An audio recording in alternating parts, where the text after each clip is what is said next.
जैसा मैंने कल भी कहा था, आईडी पकड़ लो कि लोकतंत्र के हत्या के कई प्रकार होते हैं।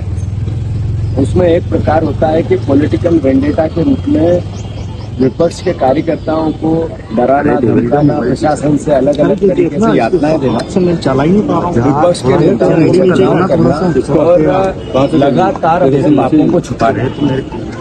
नेता प्रतिपक्ष को इसलिए 307 लगाई कि नेता प्रतिपक्ष ने कहा कि फर्जी बिलों का घोटाला 2000 करोड़ रुपए खा गए इंदौर के महापौर और पूरी परिषद और इनके पार्षद। नेता प्रतिपक्ष ने सवाल उठाया इस बात का कि 2000 से ज्यादा कर्मचारी अगर नेताओं के ड्यूटी कर रहे हैं, उनका पानी भर रहे हैं और तनख्वाह दे रही है नगर निगम। अगर नेता प्रतिपक्ष ने ये कहा कि ये जो मेट्रो आ रही है, इस मेट्रो में जो फिर से इसकी प्रोजेक्ट रिपोर्ट के बाद जो इसका प्रोजेक्शन हुआ था, जितने पैसे का इसमें यूज होना था, उपयोग होना था, उससे ज्यादा अगर हजारों करोड़ रुपए बढ़े तो ये करप्शन की भेंट चढ़े। ये जो सरकारी जमीनें बेची जा रही है, इसको लेकर नेता प्रतिपक्ष सवाल उठा रहे, तो ये पूरा घटनाक्रम उसके आसपास था। ये झगड़ा करवाना जानबूझ के उनके बच्चों से, फिर चिंटू चौक से समझाने जाना, उसके बाद भी कोई वीडियो विजुअल, कोई किसी प्रकार का एविडेंस नहीं, उसके बाद उस पर 307 लगाना।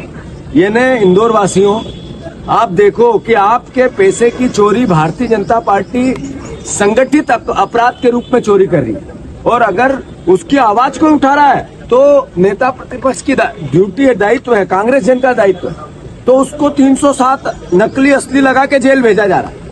मैं इंदौर वासियों से प्रार्थना करना चाहता हूँ, चिंटू चौक से कि आज नहीं तो कल जमानत हो जाएगी, पर इंदौर के साथ भारतीय जनता पार्टी हिस्ट्री सीटरों के साथ फोटो खिंचवा कर गुंडई, राजनीतिक माफिया, जैसे मैंने पहले कहा था, किस तरह का वातावरण इंदौर शहर का बन रहा है।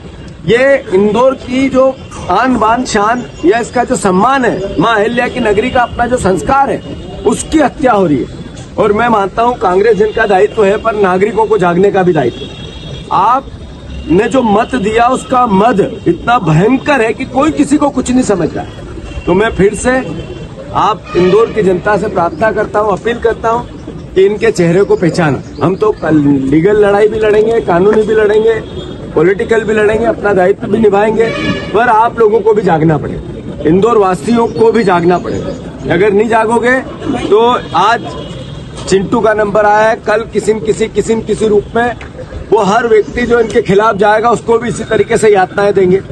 तो हम पूरी पार्टी चिंटू के साथ है, चौकसे जी के, और मैं मानता हूं हमें कानून पर भरोसा है। और 307 लगनी थी तो उधर भी लगनी थी, ज्यादा इधर लगी, इनके पक्ष में लगी। पर जिस तरह का हठधर्मिता चल रही है, जैसा मैंने कहा, प्रशासन, पुलिस, जिसका दायित्व है इस कानून व्यवस्था को चलाने का, वो भी एक तरह से नौकरी हो गई, दिहाड़ी। कल भी मैंने बोला था, नौकरी नहीं कर रहे हैं, दाड़की कर रहे हैं बीजेपी के नेताओं के। और मैं समझता हूं इनको अपने गिरेबान में झांकना चाहिए, आत्ममंथन करना चाहिए। सारे पुलिस विभाग के साथियों से मेरा आग्रह है कि इस पुलिस की वर्दी को आप इसका सम्मान करें। अगर इतना अपमानित होंगे तो ये जगह जगह पुलिस की जो पिटाई, यही टीआई को मारा गया था, क्यों मारा गया था? क्योंकि पुलिस की वर्दी बायस्ड हो गई, इसलिए मारा गया था। तो ये गलत हुआ था, होना नहीं था, पर इसका सम्मान करना आप लोगों का दायित्व है। ये भी